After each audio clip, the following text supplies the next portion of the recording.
Hi guys, ಏನಪ್ಪಾ ಅಂತ ಅಂದ್ರೆ ಇಷ್ಟೊತ್ತಿನಲ್ಲಿ ವಿಡಿಯೋ ಮಾಡಕ್ ಕಾರಣ ಏನಪ್ಪಾ ಅಂತ ಅಂದ್ರೆ ಬೆಳಗ್ಗೆ ನಡೆದಿರುವಂತ ಇನ್ಸಿಡೆಂಟ್ ಶಿವಮೊಗ್ಗದಲ್ಲಿ ಏನಪ್ಪಾ ಅಂತಂದ್ರೆ ರೇಖಾ ಅನ್ನೋರು ಆಶಾ ಕಾರ್ಯಕರ್ತೆ ಕೆಲಸ ಮಾಡ್ತಾರೆ. ಸೊ ಏನಾಗಿದೆಯಪ್ಪ ಅಂತಂದ್ರೆ ಅವರು ರೋಡ್ ಕ್ರಾಸ್ ಮಾಡ್ಬೇಕಾದ್ರೆ ಒಂದು ಟಾಟಾ ಎಸಿ ಏನಾಗಿದೆ ಅಂದ್ರೆ ಬಂದು ಹೊಡೆದಿದೆ. ಹೊಡೆದಿರೋ ಫೋರ್ಸಿಗೆ ಅವ್ರು ಬಿದ್ದು ಬ್ರೈನ್ ನರ ಏನಾಗಿದೆ ಕಟ್ ಹೋಗಿದೆ. ಸೊ ನನ್ಗೊಂದು ಹುಡುಗ ಮೆಸೇಜ್ ಮಾಡಿದ್ದಾನೆ. ಅವ್ರ ಫೋಟೋಸು ಎಲ್ಲ ಹಾಕ್ತೀನಿ, ಅವ್ರ ಅಡ್ರೆಸ್ ಎಲ್ಲ ಹಾಕ್ತೀನಿ, ಅವ್ರ ಒಂದು ಫೋನ್ ಪೇ ನಂಬರ್ನು ಕೂಡ ಹಾಕ್ತೀನಿ. ಟೈಮ್ ತುಂಬಾ ಕಡಿಮೆ ಇದೆ, ನಾಳೆ ಸಂಜೆ ತನಕ ಅಷ್ಟೇ ಟೈಮ್ ಇರೋದು. 6 ಲಕ್ಷ ರೂಪಾಯಿ ಅವ್ರಿಗೆ ದುಡ್ಡು ಬೇಕು, ಅವ್ರ ಜೀವ ಉಳಿಸ್ಕೋಬೇಕು ಅಂತ ಅಂದ್ರೆ. ಸೊ ಈ ವಿಡಿಯೋನ ಆದಷ್ಟು ಶೇರ್ ಮಾಡಿ, ನಿಮ್ ಕೈ ಹೆಲ್ಪ್ ಮಾಡೋಕ್ಕಾಗಲಿ ಅಂದ್ರೆ ಆದಷ್ಟು ಶೇರ್ ಮಾಡಿ.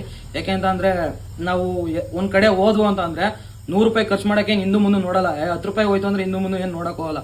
ಸೊ ನಾನಾದ್ರೂ ಅಷ್ಟೇ, ಯಾರಾದ್ರೂ ಅಷ್ಟೇ. ಸೊ ನಿಮ್ ಕೈಲಿ ಎಷ್ಟಾಗುತ್ತೋ ಅಷ್ಟು ಹೆಲ್ಪ್ ಮಾಡಿ. ಹೆಲ್ಪ್ ಮಾಡಕ್ ಆಗ್ಲಿ ಅಂದ್ರು ಈ ವಿಡಿಯೋನ ಆದಷ್ಟು ಶೇರ್ ಮಾಡಿ. ನೀವು ಒಂದೊಂದು ಶೇರು ಅವ್ರನ್ನ ಜೀವ ಉಳಿಸುತ್ತೆ. ಯಾಕಂತಂದ್ರೆ ಅವ್ರಿಗೆ ಇಬ್ರು ಮಕ್ಳಿದಾರೆ ಪಾಪ. ಸರಿನಾ? ನಿಮ್ ತಾಯಿ ಅನ್ಕೊಂಡೆ ಅವ್ರಿಗೆ ಹೆಲ್ಪ್ ಮಾಡಿ ಅಷ್ಟೇ ನಾನು ಕೇಳೋದು. ಆದಷ್ಟು ಶೇರ್ ಮಾಡಿ ಅಷ್ಟೇ ಕೇಳ್ಕೊಳ್ಳಿ. ಶೇರ್ ಮಾಡಿ ಈ ವಿಡಿಯೋನ ಆದಷ್ಟು. ನಿಮ್ ಕೈಲಿ ಹೆಲ್ಪ್ ಮಾಡಕ್ಕಾಗಲ್ಲ ಅಂದ್ರೆ ಈ ವಿಡಿಯೋನ ಶೇರ್ ಮಾಡಿ.